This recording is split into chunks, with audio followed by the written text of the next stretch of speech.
Alors l'expo d'Albert Ier, c'est un petit peu une coïncidence. J'ai passé un jour voir Pierre Carrier, et on discutait de choses et autres. Il me dit, bah, tu veux pas faire une expo ici? Je dis, bah si, ça me plairait bien, mais j'avais pas vraiment osé lui demander avant, parce que je trouvais que c'était un petit peu déplacé. Donc du coup, il m'a demandé, bah, qu'est-ce que tu as comme sujet? J'ai dit, écoute, je reviens juste des États-Unis.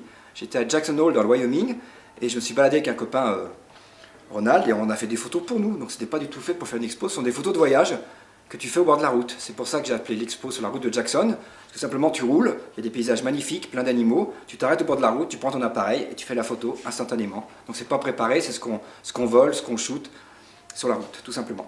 Et le matériel utilisé donc?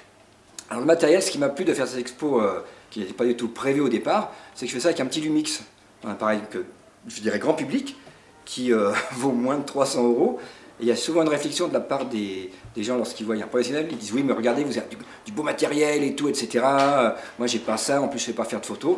Et donc je trouve que c'est faux, parce qu'avec un simple appareil, on peut faire des choses assez merveilleuses. Ce qui compte, c'est le regard qu'on a, c'est la façon qu'on a de voir les choses, et c'est la façon dont on a de prendre la photo. Donc c'est l'œil qui compte. Après, ce qu'on met derrière, on peut faire des photos avec un Lumix à 200 € et faire des photos avec un Nikon à 20 000 €. Il n'y a pas de différence dans l'œil. Après, il y aura une différence de qualité, de définition d'image. Mais maintenant, avec le numérique, même dans la pixelisation, on peut trouver des choses qui sont très sympathiques. Et moi, j'adhère totalement à cette idée, parce que c'est vachement cool d'avoir un appareil qu'on peut balancer au fond de la voiture sans s'occuper s'il va être sali ou pas. On n'a pas besoin de s'arrêter, de mettre des gros objectifs. Donc il y a le côté liberté qu'on peut avoir avec un petit appareil photo. On peut faire des grands tirages avec ces appareils photo alors?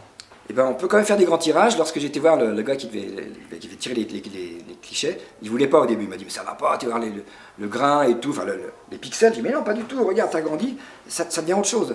Donc c'est plus comme l'argentique, on peut appeler ça le grain du numérique. Donc en même temps, et on voit pas les carrés, mais ça devient les appareils qui extrapolent un peu les pixels. Des fois ils créent des trucs qu'on voit pas à l'œil nu. Et même en agrandissant, ça peut ressembler à une peinture qu'on ferait point par point. Je trouve ça vraiment intéressant. Et en plus, quand on fait un grand tirage, on ne le regarde pas à 1 mètre, on le regarde à 2-3 mètres, donc c'est vraiment supportable. Tes projets là, pour les années à venir? T'en es où? Projets pour les années à venir, je ne sais pas du tout pour l'instant. Je vais jouer au loto, et si je gagne, c'est génial. Je partagerai avec toi. Parce qu'avec ton appareil photo, là, tu peux pas faire des grands films.